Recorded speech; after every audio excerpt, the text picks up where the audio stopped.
जय श्री कृष्णा, जय श्री कल की अवतार, जय गौहर शाही। नमस्कार, सत श्री अकाल, अस्सलाम वालेकुम, गौहर शाही, मरहबा, गुड इवनिंग। मैं आपकी होस्ट नेहा कार्तिक। अलरा टीवी के इस प्रोग्राम कल्की जी के श्रीमुख से भी गीता का गुह्यतम ज्ञान में मैं आप सबका हार्दिक स्वागत करती हूँ।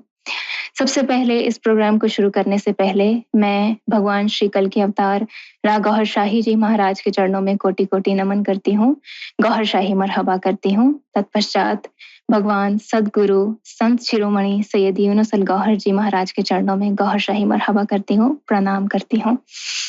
भगवान योगेश्वर श्री कृष्ण जी कह रहे हैं, गीता में हृदयम पार्थ, गीता में सारमोत्तमम, गीता में ज्ञान मत्युग्रम, गीता में ज्ञान मव्ययम, गीता में चौतमम स्थानम, गीता में परमम पदम, गीता में परमम गुर्यम।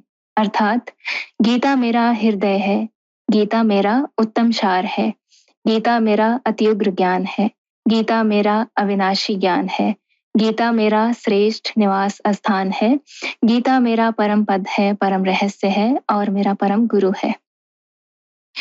तो चलिए प्रोग्राम को आगे बढ़ाते हैं और पैनल में उपस्थित सभी सम्मानित संतों का मैं आज के इस प्रोग्राम में बहुत बहुत स्वागत करती हूँ। आप सबको मेरा नमस्कार। जय श्री कृष्णा, जय श्री कल की अवतार। आशा करती हूँ आप सब लोग ठीक होंगे भगवान की कृपा से। तो सबसे पहले हम समझने का प्रयास करेंगे स्वामी जी से। तो सबसे पहले मैं स्वामी जी को आमंत्रित करती हूँ। Question number 1। Question number 1, Arjun को अपना नियत कर्म युद्ध करने में जो विषाद पैदा हुआ था, विभिन्न प्रकार के विषाद मनुष्यों के जीवन में होने का कारण और उनके निवारण भगवत गीता के अध्याय के 1 की रोशनी में समझाने की कृपा करें। गीता मर्मज्ञ स्वामी विश्वानंद जी महाराज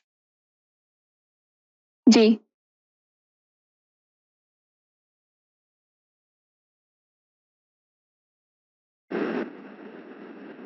चरणों में जय कल्की भगवान, जय श्री कृष्ण। श्रीमद् भगवत गीता के अध्याय 1 से मालूम होता है कि अर्जुन साधना के तीसरे मुकाम पे पहुंच गया था। प्रथम मुकाम पाने के लिए सबको घूम घूम के सदगुरु की प्राप्ति करनी होती है। दूसरे चरण में सदगुरु की सेवा करके उनके मार्गदर्शन के अनुसार साधना की सच्ची अमरवारी यानी कि प्रैक्टिकल रूप में गुरु जी का जो आदेश हो, जो उसकी शिक्षाएं होती है, उसके अनुसार करना पड़ता है। इसके बाद जब परमात्मा की कृपा, सदगुरु महाराज की असीम आशीर्वाद जब साधक को मिल जाता है, तब दिल में प्रकाश, नूर, आध्यात्मिक शक्तियों का उत्पन्न होना शुरू हो जाता है। जब साधक ये तीसरे मुकाम पे पहुंच जाता है तो उनके नाभि आत्मा का नकारात्मक भाव नष्ट होने लगता है। पारिवारिक, सामाजिक, दुनियावी रिश्तों की भी सच्चाई वो साधक को पता चल जाती है कि ये रिश्ते मेरे जीवन में, मेरी साधना के पथ में कितना उपयोगी है, कितना नहीं है, उसकी महत्वता कितनी है, ये सब विवेक पूर्ण वो समझने लगता है और वो जो भी जरूरी रिश्ते को मार काट करके जो योद्धा बन के वो उसको छोड़ने लगता है। तो ये हर एक साधक को इस तीसरे मुकाम पे जब पहुंच जाता है तब उसको ये विवेक तो प्रकट हो जाता है कि मेरे साधना के पथ में जितने जितने जो बिन जरूरी रिश्ते, बिन जरूरी चीज वस्तु की आसक्ति मेरे दिल में जो मैंने पकड़ के रखी है, उसका वो नष्ट करने लगता है। उसके लिए उसके दिल में आध्यात्मिक शक्तियों का, प्रकाश का उत्पन्न होना जरूरी है। तो ये सदगुरु महाराज उसको प्रैक्टिस कराते हैं, उसके अनुसार वो करने लगता है। तो जब इस तीसरे मुकाम पे कोई भी साधक पहुंचेगा तो उसको नेचुरल, प्राकृतिक रूप में ये सब तोड़ फोड़ होना, इसको नष्ट करने की प्रक्रिया होना, ये स्वाभाविक बन जाता है। तो ऐसे ही मनुष्य को ऐसा लगता है कि ये मेरे मेरे जो दुनियावी रिश्ते हैं वो मेरे लिए बहुत उपयोगी है, उसके बिना मैं जी नहीं सकता हूँ। जैसे अर्जुन को भी ऐसा हो गया कि ये मेरे सामने जो भी होता है, मेरे परिवार के ही लोग हैं, मेरे गुरुजन है, मैंने उससे शिक्षा दीक्षा पाई है, उसने मेरे को परवरिश दिया है।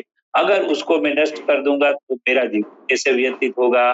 मेरे परिवार के लोगों को कैसे व्यतीत होगा? तो एक इस प्रकार का एक ये ज्ञान है। तो यह ज्ञान ऐसा अज्ञान कोई भी साधक को प्रथम अपने जीवन में जब होता है तब ये अवरोधक बन जाता है और जितने भी वस्तु पदार्थ और अपने शरीर से जुड़े हुए मानवीय ये दुनियावी संबंध है और मन में प्रकट होने वाले सब नकारात्मक भावों को वे अपने जीवन के लिए बहुत जरूरी समझ लेता है। इसीलिए वे सब प्रकार के वस्तु पदार्थ बिन जरूरी मानवीय रिश्ते को छोड़ने से डर जाता है और उनका जीवन आगे कैसे जिया जाएगा वैसा समझ बैठता है। इसीलिए ये मोहित हो जाता है। लेकिन ऐसा वैसा कभी नहीं होता है, उसका जीवन तो चलता ही रहता है और अपवित्र नाभि आत्मा मनुष्य के जीवन में तामसी गुणों की बढ़ोतरी करता रहता है। उससे मनुष्य आलसी, प्रमादी, ज्यादा निद्रा में समय व्यतीत करने लगता है और अपना निजी कर्तव्य जो है साधना के पथ में आगे बढ़ने का, उसमें भी वो आलसी बन जाता है। इस प्रकार के साधना के पथ पर और मनुष्य के जीवन में अनेक प्रकार के विषाद यानी के नियत कर्म करने से डर और निराशा की निराशाओं का निवारण करना होता है। तो वैसे साधक मनुष्यों को सच्ची आध्यात्मिक प्रक्रिया को अपने जीवन में धारण करके अपने दिल में प्रकाश उत्पन्न करके नाभि आत्मा को पवित्र करके उनकी नकारात्मक भावों की चुंगाल में से बाहर निकलना होता है। ज्ञानी बनके जो मानवीय रिश्ते हमारे साधना कार्यों में बाधा उत्पन्न करने वाले हैं वो सब रिश्तों को छोड़ना होता है और वस्तु पदार्थ हमारे जीवन में कुछ काम के नहीं है, उनकी चाहना छोड़नी होगी। तमोगुणी से हमारी आत्मा की उन्नति सत्वगुणी यानी कि आध्यात्मिक शक्तिशाली बनानी होगी। यानी कि तमोगुण से हमको बाहर निकलकर सत्वगुण में प्रवेश करना होगा। निडर बनने वाला सद्गुरु का साथ यानी कि निडर बनाने वाला सद्गुरु का साथ सबको धारण करना होगा और मनुष्य अपने दिल में परमात्मा को बसा लेता है, उनकी मदद प्राप्त करने लगता है, तब वे निर्भय बनके सब प्रकार के ऐसे बिन जरूरी मानवीय रिश्ते वस्तु पदार्थ की चाहना छोड़ के केवल परमात्मा के साथ प्रीत करके वो लग जाता है। तब जाके ये सब प्रकार के विषाद यानी के जो डर मनुष्य के जीवन में डगर डगर पे जो आता है उसका सबका निवारण वो कर पाता है। जी दीदी जी। स्वामी जी, आपका बहुत बहुत धन्यवाद। बहुत ही खूबसूरत गीता का वंदन आपने हमें सुनाया है, बहुत अच्छा लगा आपको सुनकर। तो अब बढ़ते हैं नेक्स्ट क्वेश्चन की ओर। क्वेश्चन नंबर 2, मानव शरीर में पिंडदान की अलौकिक प्रक्रिया को समझने की कृपा करें, समझाने की कृपा करें। अपने अंदर के नकारात्मक भावनाओं को नाश करके कैसे विजय प्राप्त कर सकते हैं, इसकी विशद विवेचना करें। स्वामी सच्चिदानंद नाथ जी महाराज जी। सदगुरु शरण कमल गौर शाही मरहबा, आप सभी का हार्दिक स्वागत एवं अभिनंदन है। मानव शरीर में पिंडदान, तो सबसे पहले तो हम ये समझ लें कि पिंडदान क्या है। पिंडदान हमारी एक सनातन की बहुत प्राचीन परंपरा है, जिसे चावल, पका हुआ और जौ का आटा, घी और तिल के माध्यम से लड्डू की तरह बनाया जाता है और प्रकृति के देवताओं के साथ, मतलब वरुण, अग्नि, यम के साथ पितरों का भी आवाहन करके उनसे प्रार्थना की जाती है। ऋग्वेद के 10वें मंडल में श्लोक नंबर 14, 15, 16 आदि में वर्णन लिखा है। 15वें श्लोक में पितरों से प्रार्थना करते हुए लिखा हुआ है कि उत्तम, मध्यम और अधम तीनों तरह के जो है वो हमारे हवि को ग्रहण करें, और जो हमारी हिंसा नहीं करने वाले हैं या हमारे यज्ञ को जानने वाले हैं, उन पितरों से प्रार्थना है कि यज्ञ में हमारी रक्षा करें। तो इस परंपरा के माध्यम से, चूंकि प्रकृति, ये दुनिया ही हमारी चाहत रहती थी, इस दुनिया को ही चाहते थे, इसलिए पिंडदान करके हम पितरों को प्रसन्न करने का प्रयास करते थे, यम को प्रसन्न करने का प्रयास करते थे, और अग्नि और वरुण को भी प्रसन्न करने का प्रयास करते थे। लेकिन गीता में भगवान कृष्ण ने कहा कि ये सब जो परंपराएं हैं, हमारी संस्कृति है, त्रैगुण्य वेदा निस्त्रैगुण्य भवार्जुन, ये वेद जो ज्ञान है अभी तक का, ये त्रिगुणात्मिका पे आधारित है, मतलब रजोगुण, तमोगुण और सतोगुण पे आधारित है। ये इसी दायरे, मतलब प्रकृति की पूजा है, और तुम इससे ऊपर उठो। इस त्रैगुण्य भवार्जुन, हे अर्जुन, तुम इस त्रिगुणात्मिका से ऊपर, प्रकृति से ऊपर उठो और उस परमात्मा को जानने का प्रयास करो, उस ज्ञान को जानने का प्रयास करो।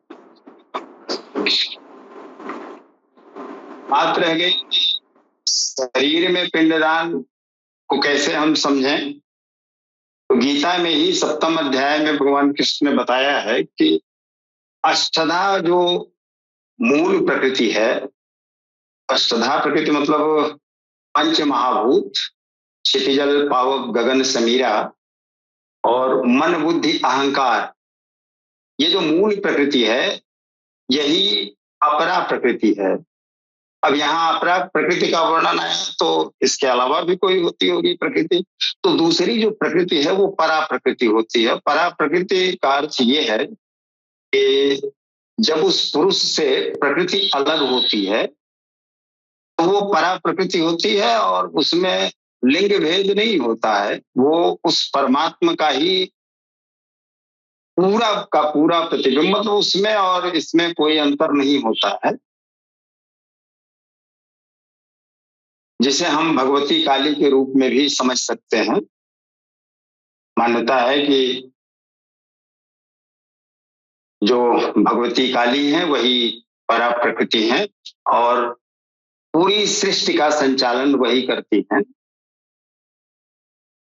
तो ये जो परा प्रकृति है और अष्टधा प्रकृति, इस प्रकृति से पुरुष की तरफ जाने के लिए शरीर का अर्थ ही हो गया, यही अष्ट महाभूतों से हमारा शरीर बना है, तो ये शरीर ही पूरा का पूरा पिंड हो गया। और ये महाभूत का अर्थ हमारी इंद्रियां, 5 ज्ञान इंद्रियां, 5 कर्म इंद्रियां, उनकी तन मात्राएं और मन बुद्धि अहंकार, ये पूरा का पूरा जो स्वरूप है, ये हमारा पिंड हुआ।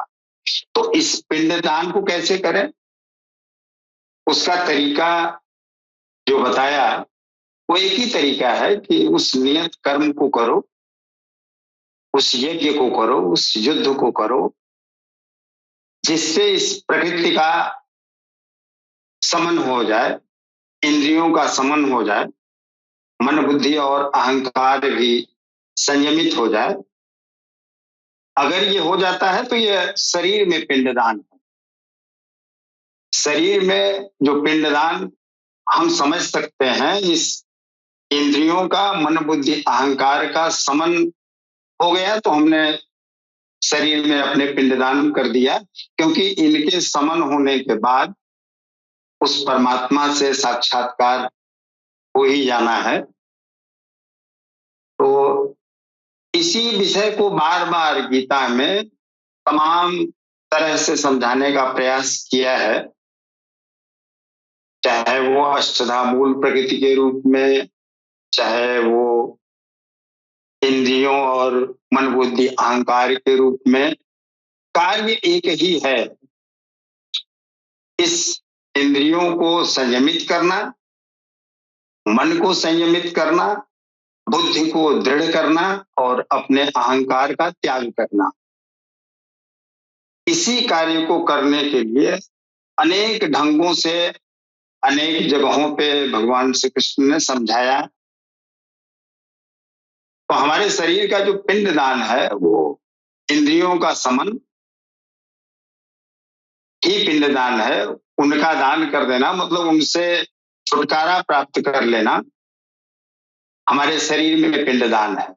और इस पिंडदान को करने के बाद वो परमात्मा प्रसन्न हो जाता है। अभी तक तो हम लोग प्रकृति को प्रसन्न कर रहे थे, यम को प्रसन्न कर रहे थे, अग्नि को प्रसन्न कर रहे थे, वरुण को प्रसन्न कर रहे थे और अपने पितरों को प्रसन्न कर रहे थे कि हमको दुनिया दे दो।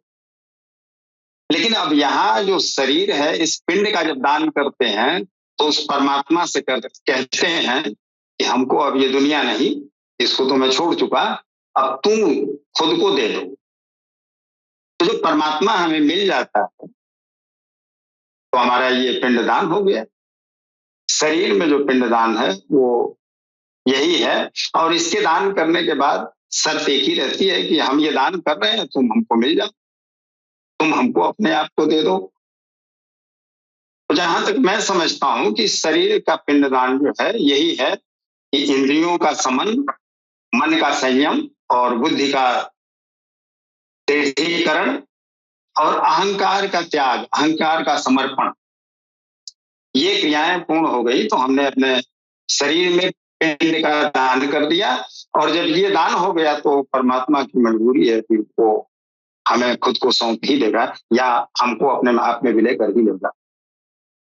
प्रक्रिया इतनी ही है, शूद्र से चलो आप ब्राह्मण तक पहुंचो और उसमें समा जाओ या वो आपके हृदय में समा जाए।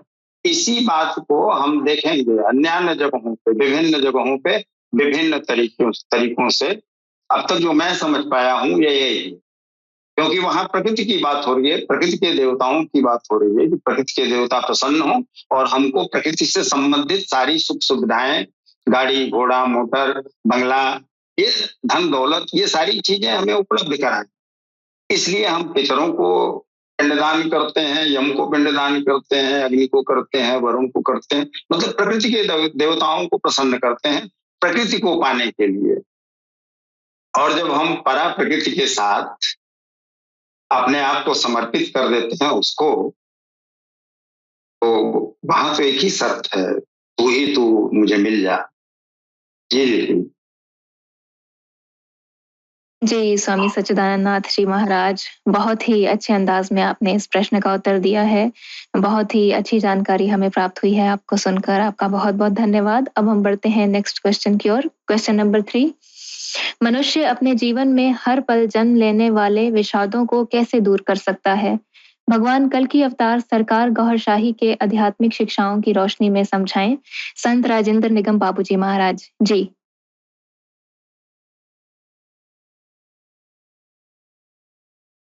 भगवान सदगुरु के चरणों में नमन करते हुए पैनल में उपस्थित हमारे जितने भी वरिष्ठ दिव्य आत्माएं जो बैठी हैं उनको मैं सर नवाकर प्रणाम करता हूं। बहन जी ने जो सवाल किया है, ये जीवन के विषाद को दूर करने के लिए तो क्या उपाय करना चाहिए और इस विषाद को दूर करने के लिए जितने भी मनुष्य इस धरती पर आते हैं इसी विषाद को दूर करने के लिए कार्य करते हैं, चाहे वो भगवान कृष्ण हो या पैगंबर इस्लाम मोहम्मद रसूलुल्लाह हो या काल की अवतार सरकार को हर्षाही हूँ। इंसानों के विषाद को दूर, उनको कर्म में लगाकर और उसमें उन्नति कराकर विषाद से मुक्ति दिलाते हैं। ये सारे महापुरुष का एक ही ये जो है ये सेवा है। सेवा का मतलब ये हुआ कि इंसानियत को विषादों से दुनिया में रह के और दुनिया के विषाद से दूर रखना, यह सिर्फ और सिर्फ अध्यात्म ज्ञान के जरिए होता है। और ये सारे महापुरुष इसी काम को करते हैं। कोई गीता लेके आता है तो दुनिया के विषाद को दूर करता है, कोई कुरान लेके आता है तो विषाद को दूर करता है। और इस दौर में सरकार गौरशाही दीन इलाही धर्म रिलीजन ऑफ गॉड लेकर आए हैं, और फिर उसके जरिए इंसानियत के विषाद को दूर किया जा रहा है। तो पहले हम भगवान कृष्ण ने जो है अर्जुन के जो विषाद हैं जो गीता में बयान किया गया है, पहले हम उस पर चर्चा कर लें, फिर तुलनात्मक रूप से हम जानना चाहेंगे कि जो तरीका भगवान कृष्ण ने विषाद को दूर करने के लिए, अर्जुन के विषाद को दूर करने के लिए जो तौर तरीका उन्होंने बताया, और इस समय सरकार गौहरशाही ने इंसानियत के विषाद को दूर करने के लिए जो तौर तरीके बताए गए हैं, उन पर हम चर्चा करेंगे। तो हम पहले जो है इस बात को गीता के रोशनी में जानना चाहेंगे, उसके बाद से भगवान कल के अवतार सरकार गौहरशाही जी महाराज के शिक्षाओं के रोशनी में चर्चा किया जाए। दरअसल ये जो है ये महाभारत का जो युद्ध है, वास्तव में इसका जो आध्यात्मिक इसका जो है जो मतलब है, अर्थ है, वो क्षत्रज्ञ के युद्ध का जो निरूपण है वही जो है इस गीता में बताया गया है।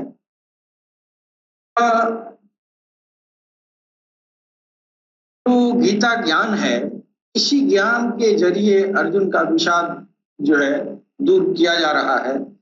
यह गीता यह ईश्वरीय विभूतियों से संपन्न भगवत स्वरूप को दिखाने वाला गायन है। यह गायन जिस क्षेत्र में होता है वह युद्ध क्षेत्र जो है वो यही शरीर है इंसान का, जिसमें दो तरह की प्रवृत्तियां हैं, धर्म क्षेत्र और कुरुक्षेत्र। उन सेनाओं का स्वरूप और उनके बल का आधार बताया गया। शंख ध्वनि से उनके पराक्रम की जानकारी मिली। तदंतर जिस सेना को लड़ना है उसका निरीक्षण हुआ, जिसकी गणना 18 अक्षौड़ी लगभग 6.5 अरब कही जाती है, किंतु वस्तुतः वे अनंत हैं। अभी तो यह कम ही कहा गया है, 6.5 अरब। प्रकृति ये जो है प्रकृतियां अनंत होती हैं, तो अभी इस सेना को 18 अक्षौणी सेना कहा गया है जो आसुरी संपद के हैं। ये जो है ये प्रकृति के दृष्टिकोण दो हैं, एक स्टोनमुखी प्रवृत्ति जिसको दैवीय संपद दैवीय प्रवृत्तियां कहते हैं, दूसरी जो प्रवृत्ति होती है वो बहिर्मुखी होती है। वह बहिर्मुखी प्रवृत्तियों को आसुरी प्रवृत्ति आसुरी संपद कहा गया है। दोनों प्रकृति ही हैं, एक इष्ट की ओर ले जाती हैं और दूसरा जो है इस दुनिया की ओर। एक इष्ट की ओर उन्मुख करती हैं, परम धर्म परमात्मा की ओर ले जाती है, और दूसरी प्रकृति में विश्वास दिलाती हैं।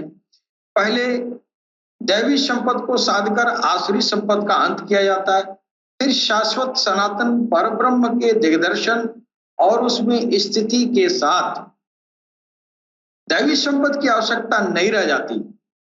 युद्ध का वहां परिणाम निकल जाता है। ये युद्ध अंदर का है, ये जो है ये युद्ध अंदर का है, जो पॉजिटिव नेगेटिव जो अंदर जो है कसमकस का जो ये जो है स्थिति पैदा होती है, उसको ये कहा जा रहा है। तो अर्जुन ने भी जो है जब वो अपने युद्ध क्षेत्र में उतर रहा है, अर्थात साधना आराधना के क्षेत्र में जब उतर रहा है, उस समय जो है जब माया को त्याग करने की जब बात आती है तो उसको विषाद हो जाता है कि ये सब तो हमारे अपने इन्हीं इंद्रियों के सुखों के लिए वो जो है अपना जीवन का वो उद्देश्य बनाए हैं कि हम इन्हीं का सुख हासिल करें। लेकिन इस भगवत प्राप्ति के राह में इन सबको छोड़ना पड़ेगा। जब यह जान रहे हैं, जब यह जान गए तो उनको जो है भयानक विषाद हुआ कि अरे भाई, ये तो हम इसको कैसे छोड़ सकते हैं, ये सब तो अपने ही हैं, ये सारे अपने रिश्तेदार नातेदार हैं, ये सब रिश्तेदार नातेदार ये अंदर की जो है नफसानी प्रवृत्तियां हैं, ये आसुरी प्रवृत्तियां हैं, इनसे इंसान जो है बड़ा आनंदित होता है और यह जो है पूरी प्रकृति में व्याप्त है। ये सारी जो आसुरी संपद हैं जिनकी संख्या अनंत बताई गई है, 6.5 करोड़ 6.5 अरब की संख्या उस फौज को बताया जा रहा है। कोई ऐसा फौज दुनिया में लड़ाई में ऐसा इतना फौज नहीं हुआ रहा होगा। उसका मतलब ये जो है प्रतीकात्मक है कि इतनी भारी संख्या में इंसान के अंदर आसुरी प्रवृत्तियां आती हैं और उनसे मुकाबला करना होता है और वो जो है वो हमारे अपने सांसारिक जीवन के भोग के लिए उपयुक्त होती हैं। इसलिए उनसे मोह माया छोड़ नहीं पाता है इंसान और विषाद में आ जाता है। सरकार गौहरशाही इस विषाद को दूर करने के लिए सरकार गौहरशाही ने कहा कि जो अर्जुन यानी जो अनुरागी भगवत राह में, ईश्वर की राह में, अल्लाह की राह में चलने वाला है, जिसको सूफी कहते हैं, संत कहते हैं, महात्मा कहते हैं और पुजारी कह लीजिए, ये सारे लोग जब भगवान के रास्ते में चलते हैं तो वो शैतान जो है तमाम तरह के जो है विघ्न जो है डालता है रास्ते में और वो शैतान की तरफ से एक से एक तार्किक विचार इंसान के अंदर आते हैं, जिस तर्क को वो खुद काट नहीं पाता है और उस अपने ही तर्क में वो जो है निढाल हो जाता है, विषादग्रस्त हो जाता है, रास्ता से भटक जाता है, वो हतोत्साहित हो जाता है कि हम तो इसको छोड़ नहीं पाएंगे और जब छोड़ नहीं पाएंगे तो हम आगे जा नहीं पाएंगे। फिर ये स्थिति ये होती है कि साधक जो है ये सब कुर्बानियां देने में जब असफल होता है तो वहां जो है वो बात आती है, ये ले अपनी लकुट कमरिया बहुत ही नाच नचायो। तो ये जो है भगवत राह में चलने वाले के लिए ये इस तरह के विषाद शैतान की तरफ से आते हैं, नफ्स की तरफ से आते हैं और ये शैतानी आत्मा उसकी अपनी फौज है, जिसकी यह जो है 6.5 अरब की संख्या जो है बताई जा रही है। ये अक्षौणी 18 अक्षौणी अर्थात 6.5 अरब की संख्या में इस तरह के नेगेटिव पॉइंट्स होते हैं जिनको आसुरी संपद कहा गया और वही इंसान को विषाद में लाता है। अब उन शैतानों को पराजित करने के लिए इस दौर में सरकार गौहरशाही एक वाहिद एक ऐसा हस्ती गुजरे हैं कि ऐसा गुरु का रोल कर रहे हैं कि अपने साधकों को जब इस महाभारत के युद्ध में ये अनुरागी पहुंच रहा है तो सरकार गौहरशाही कृष्ण का रोल कैसे कर रहे हैं कि सरकार गौहरशाही के पास अपने उनकी ये जो है अनगिनत असीमित इनके पास दैवी संपत्ति की अपनी फौज है सरकार गौहर शाही की उम्र 25 साल के जब अवस्था तक आपके जो है पहुंचे, तो ये ईश्वर धर्म की जो किताब है उन्होंने लिखा है कि इस उम्र में उनको जो है ये बातनी लश्कर का सिपह सलार बना दिया गया, यानी सेनापति। किसका? वो उन दैवी संपद का कि जिसके जरिए अनुरागियों की वो मदद करेंगे। जो अनुरागी साधना आराधना पथ में बढ़ेगा, जो उसकी जो ये आसुरी इस संपद है, जो उसके ऊपर आक्रमण करेगा, फिर शाही जिसको साधना में चला रहे हैं उसको अपनी एक सेना की टुकड़ी उसके साथ लगा देते हैं। वो दैवी संपद की टुकड़ी है।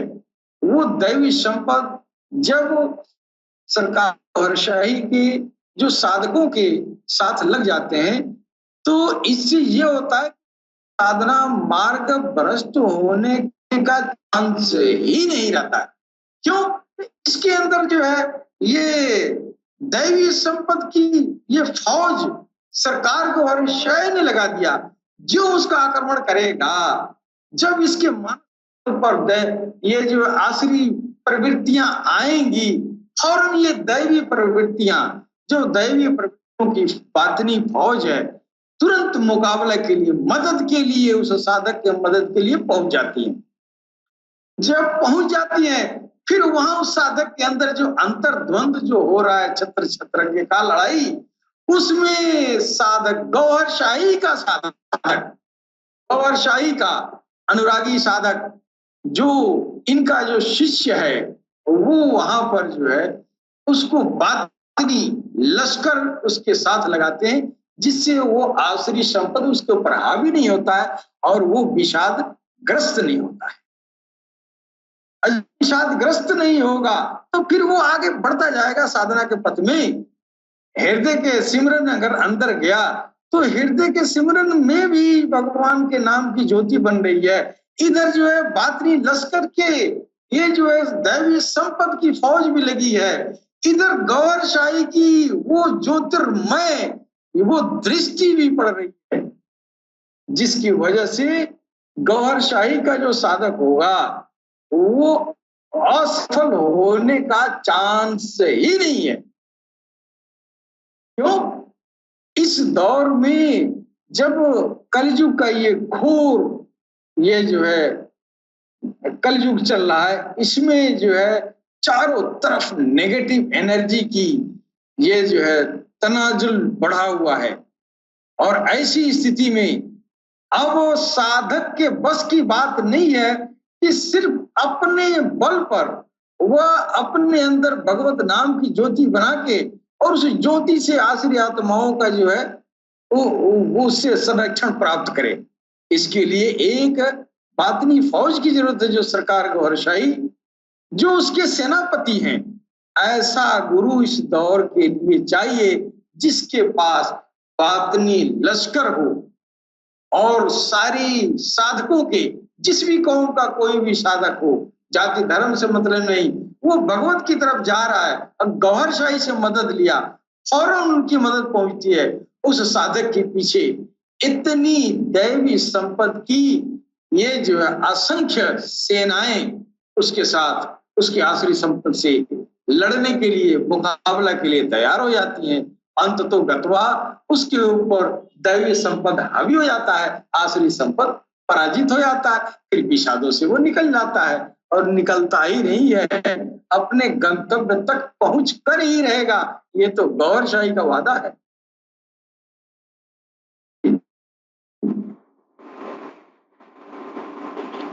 जी, आपका बहुत बहुत धन्यवाद संत राजेंद्र निगम बाबूजी महाराज।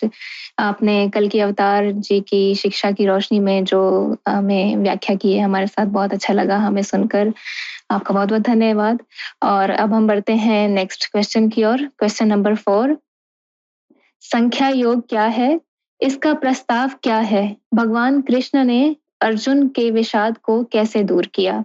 स्वामी विश्वानंद जी महाराज जी। जी दीदी जी, सांख्य का अर्थ है आत्मा और परमात्मा का ज्ञान। आत्मा और परमात्मा का ज्ञान को ही सांख्य कहा गया है।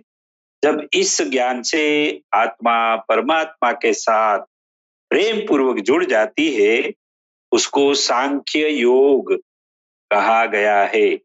जब अर्जुन को युद्ध भूमि कुरुक्षेत्र और धर्म क्षेत्र में सब योद्धाओं को देखकर मोह उत्पन्न हुआ और युद्ध नहीं करने का विषाद यानी कि डर पैदा हुआ, तब भगवान श्री कृष्ण अपने प्यारे शिष्य अर्जुन को निमित्त बनाकर समग्र मानव जात को यह समझा रहे हैं कि जब भी कोई व्यक्ति और व्यक्तियों के समूह आपको नष्ट करने सामने आ जाए, तब आपको अपना बचाव करने के हेतु उनके सामने युद्ध करना ही पड़ता है। अगर वैसा नहीं करने वाले का विनाश जल्दी हो जाता है। भगवान श्री कृष्ण आगे अर्जुन अपने प्यारे शिष्य अर्जुन को समझा रहे हैं कि तू सामने वाले योद्धा को और आपको केवल शरीर के रूप में देख रहे हैं, इसके लिए आपको मोह उत्पन्न हुआ है। ज्ञानी लोग शरीर में बैठे आत्मा को ही देख के व्यवहार करते हैं और ज्ञानी लोग की बुद्धि में कोई अपना और कोई पराया नहीं होता है। इस अध्याय के श्लोक नंबर 11 में भगवान अर्जुन को समझा रहे हैं कि असोचया नवशोच त्वं प्रज्ञावादास भाषते गतासु न गतासु यच्च नानुशोचन्ति पंडिताः। इसका अर्थ यह है कि ज्ञानी लोग, जीवित लोग और जिसकी मृत्यु हो गई है, वैसे किसी का भी शोक यानी दुख नहीं करता है और उसके बारे में दुख और अपनी व्यथाएं का चिंतन नहीं करते हुए चिंतित नहीं होता है। आगे भगवान श्लोक नंबर 12 में और अच्छी तरह से समझा रहे हैं, न त्वेवाहं जातु नासं न त्वं नेमे जनाधिपाः न चैव न भविष्यामः सर्वे वयमतः परम्।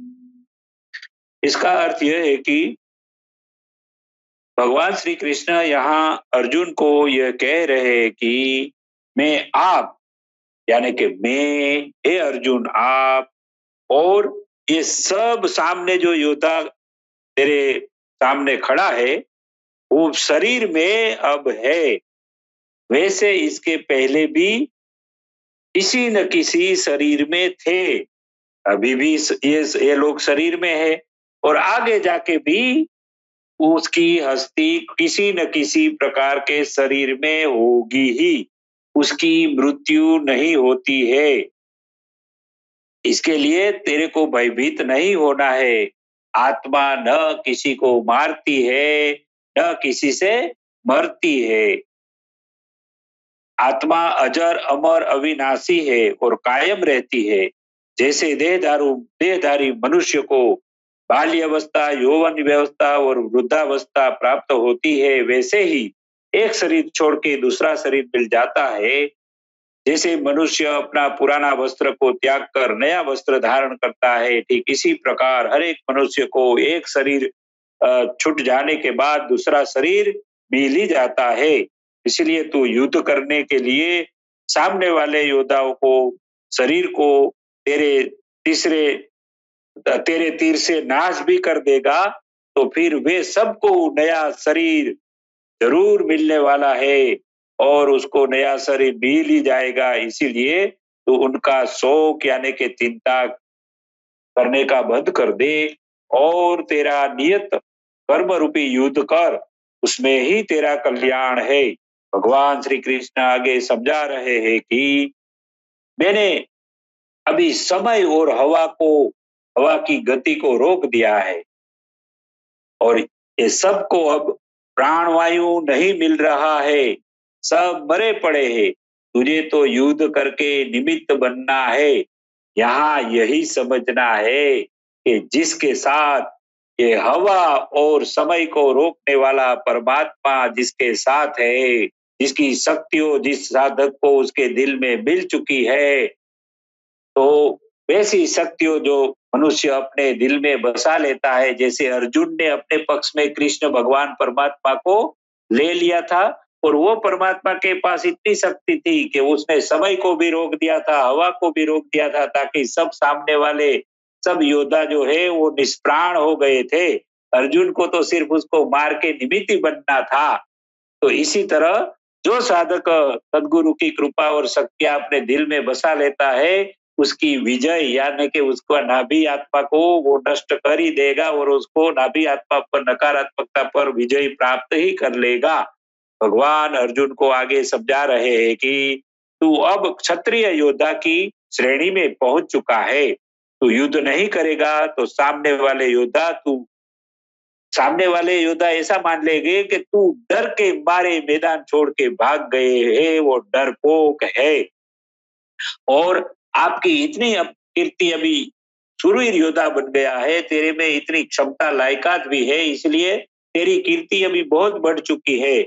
ऐसे कीर्तिवान लोगों की जब अपकीर्ति शुरू होती है, वो अपकीर्ति मृत्यु जैसी होती है। इसीलिए तू युद्ध करके अगर शहीद भी हो जाएगा तो तेरे को स्वर्ग मिलेगा। अगर ये नाभि आत्मा के सामने तू युद्ध करते करते उसको हरा कर अगर तू विजय भी प्राप्त कर लेगा तो ये हस्तिना रूपी शरीर पर यानी कि पृथ्वी पर तू राज करेगा। तो ये शरीर ही हस्तिनापुर बताया है और उसके पर पृथ्वी पर राज करना यानी कि हम जब आत्मिक शक्ति प्रकट कर लेते हैं तो नाभि आत्मा और पूरे जिस्म पूरे शरीर के सारी इंद्रियों को पर हमारा राज हो जाता है। तो यहाँ भगवान ये कह रहे हैं अर्जुन को कि तू यहाँ शक्ति निर्माण करके तेरी नाभि आत्मा को दुर्योधन को हरा देगा तो ये सारे शरीर पर सारी इंद्रियों पर यानी कि सारी पृथ्वी पर तू राज करेगा। अगर ऐसे करते करते तू योद्धा बन के अगर वीर गति को प्राप्त करेगा तो भी परमात्मा सदगुरु की कृपा प्राप्त हो जाएगी और तेरे को स्वर्ग भी मिल जाएगा।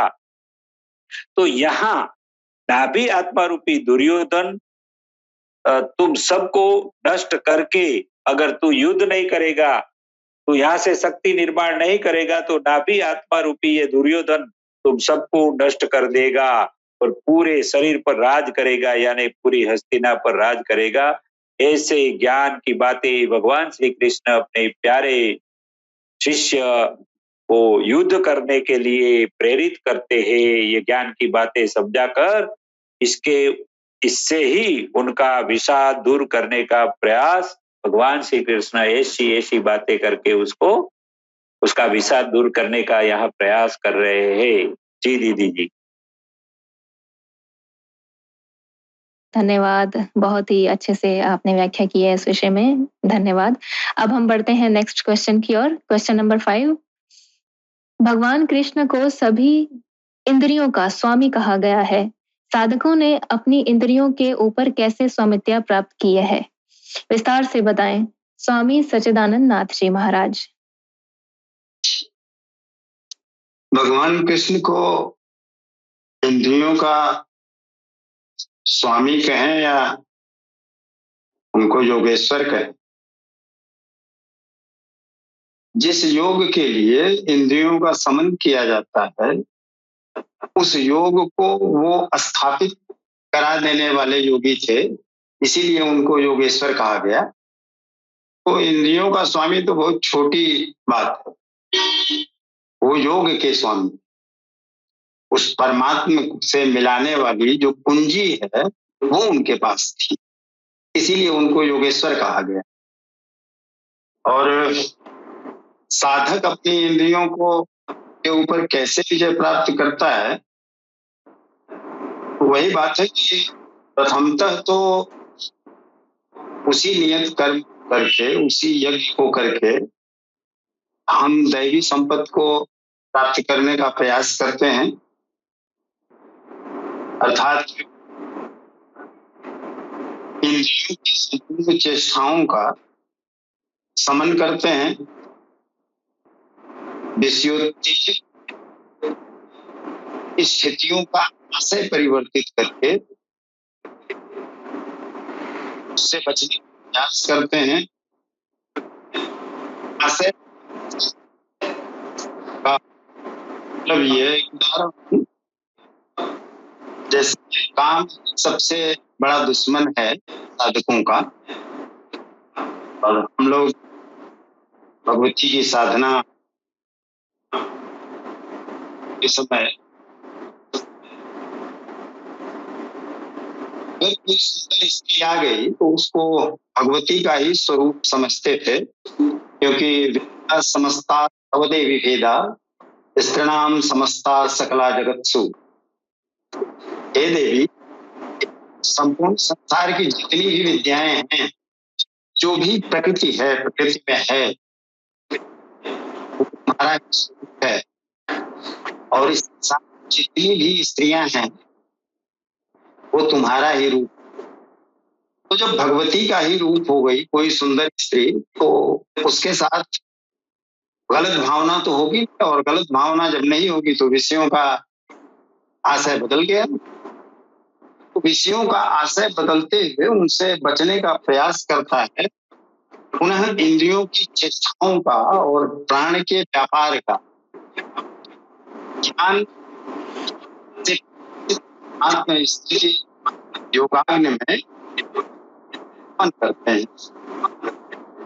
सर्वाणि कर्माणि च आत्म संयम योगाग्नि भगवती ज्ञान दीक्षे। संपूर्ण इंद्रियों के और प्राण के व्यापार को उस ज्ञान रूपी अग्नि से प्रज्वलित परमात्मा रूपी यज्ञशाला में हम कर देते हैं। जब ये हवन हो गया तो संयम की पकड़ आत्मा के साथ अनुरूप हो जाती है और प्राण और इंद्रियों का व्यापार शांत हो जाता है। उस समय को दीप्त करने वाली दैवी संपत्ति और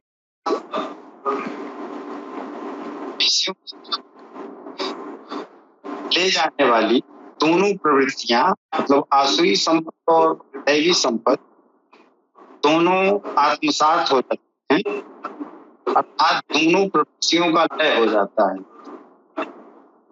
इन दोनों प्रवृत्तियों का लय तब होता है जब ब्राह्मण की स्थिति से हम परमात्मा की तरफ बढ़ते हैं।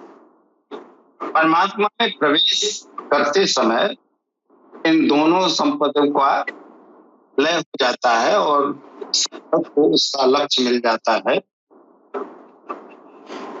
फिर तो क्या पता है कि अव्यक्तादि भूतानि व्यक्त बंधानि अव्यक्त निधान का परिवेदन, अर्थात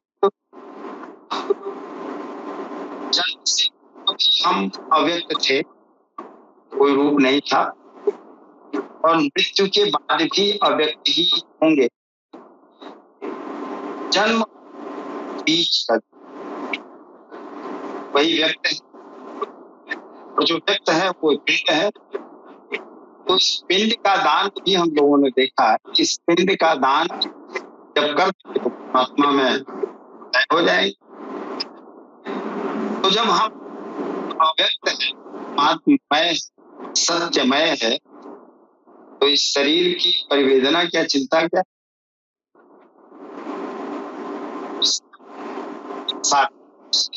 पहुंचने वाला जहाँ दैवी संपद और आसुरी संपद दोनों का लय हो जाता है, ऐसा साधक ये समझ जाता है कि हम परमात्मा स्वरूप ही हैं। ओम पूर्णतः पूर्णमिदं पूर्णात् पूर्णमुदच्यते पूर्णस्य पूर्णमादाय पूर्णमेवावशिष्यते। उस पूर्ण से इस पूर्ण को निकाल भी दिया जाए तो भी कोई अंतर नहीं बचेगा। तो जो व्यक्त है तो एक आभास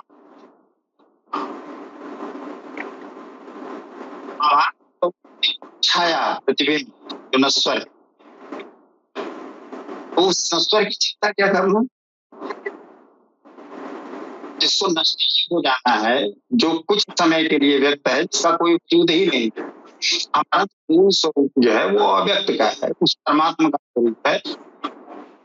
हरिरेव जगत जगत हरि हरितो जगतो न तनु यस्य मति परमार्थ पति समरोह उत्तर। अर्थात वो ईश्वर ही है और संसार ही ईश्वर है। ईश्वर और संसार में कोई अंतर नहीं है। जिसकी ऐसी मति हो जाती है, जिसकी ऐसी विचारधारा हो जाती है, वो हम मनुष्य भव सागर को पार कर जाता है। और यही बात गीता भी कहती है कि ब्राह्मणत्व की स्थिति में सभी भूतों में उस परमात्मा का रूप परिलक्षित होने लगता है। जो हम हैं वही आप हो, जो आप हो कि हम हैं। तो ऐसी स्थिति आ जाती है तो उस सत्य का बोध हो जाता है। और वो सत्य का जब बोध हो गया,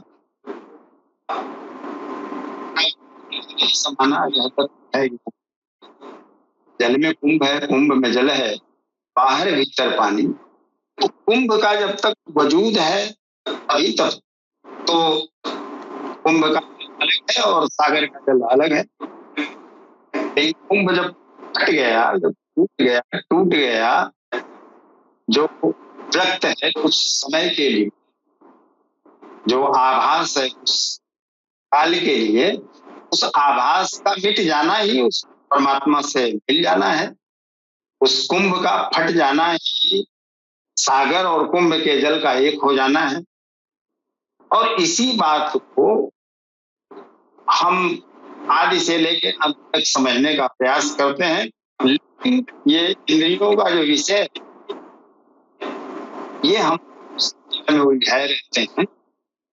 तो अगर दुनिया के प्रकृति के देवताओं की पूजा करनी हो और दुनिया अगर नहीं चाहिए तो इस पिंड का दान करके हमें उस परमात्मा में समा जाना होगा। यही स्थितियां हैं। और जन्म से पहले और जन्म के बाद इस स्वरूप का अगर ज्ञान हो गया तो फिर हम हो जाते हैं और उस परमात्मा का बन जाते हैं। परमात्मा में और में कोई अंतर नहीं रह जाता। हमें मतलब वही मैं जहाँ मैं नहीं, तो जो वो मैं है वो मैं हूँ। तो जो मैं है वो हमारा अहंकार है। इस अहंकार के मिटने के बाद वही मैं रह जाए, वही एक रह।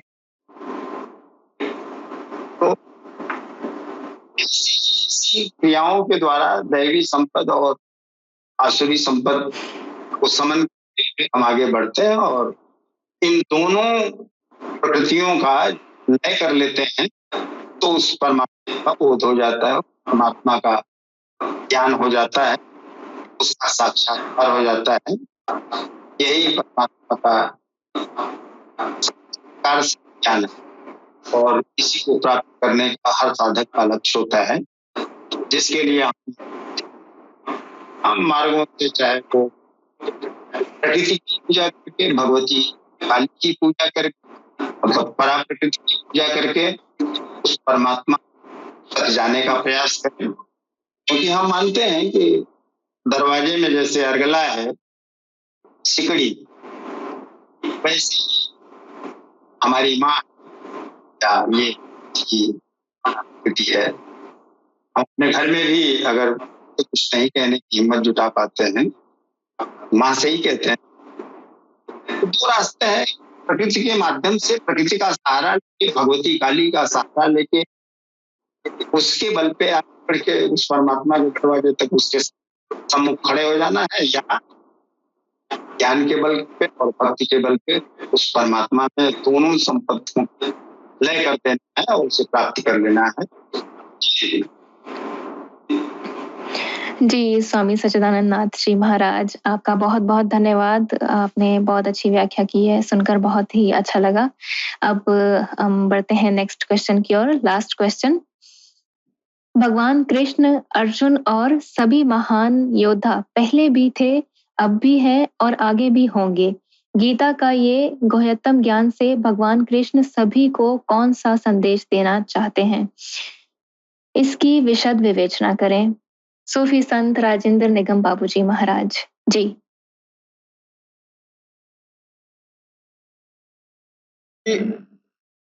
ये जो गीता है ना, भगवान कृष्ण ने कहा भी है, ये गीता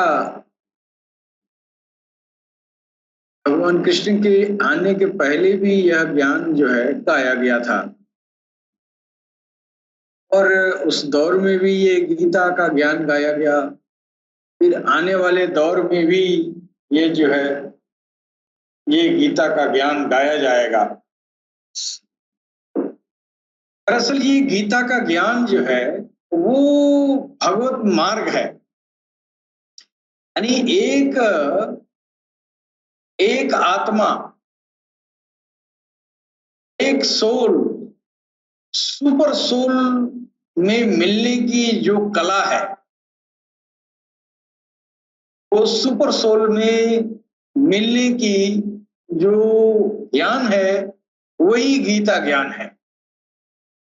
और इंसान यहाँ आया, इस जमीन पर भेजा गया, और उसका पहला दायित्व इस धरती पर आने के बाद पहला दायित्व यही है कि अपनी आत्मा को, अपने सोल को सुपर सोल में मिला दे।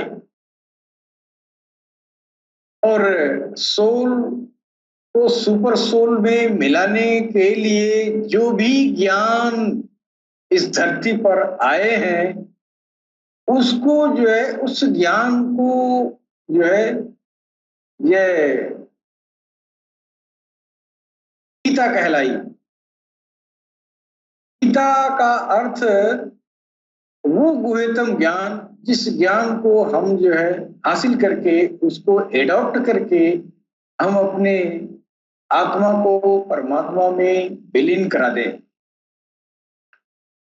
और यह काम जो है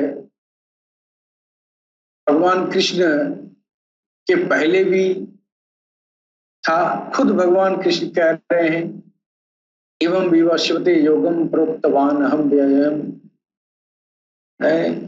और ये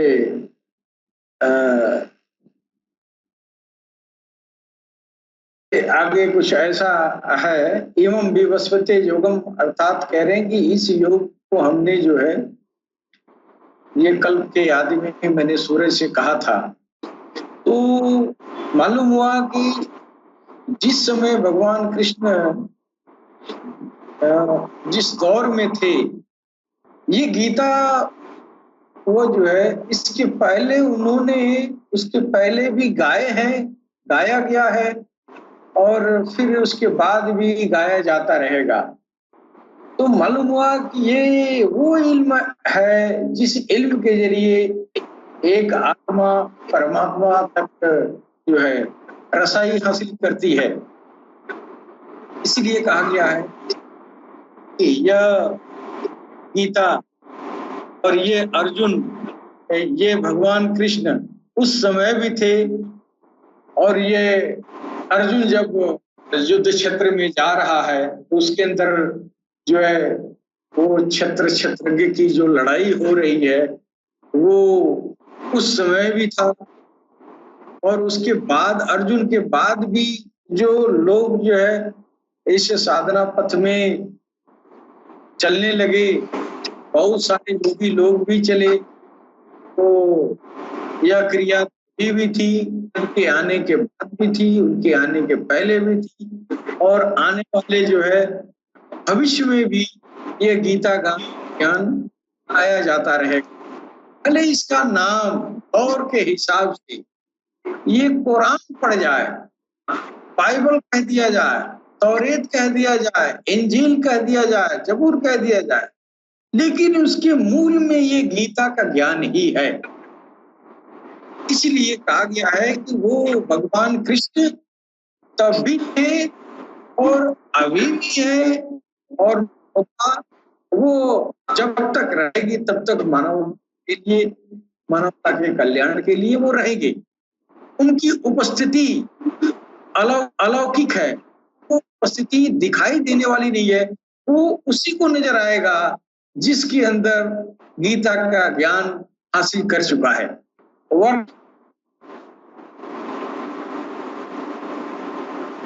इंसान बात नहीं है, किसी सामने से भी गुजर जाए तो हम इंसान पहचान नहीं पाते, लेकिन इस गीता का गुह्यतम ज्ञान जिसको है वह जो है वो ज्ञान ये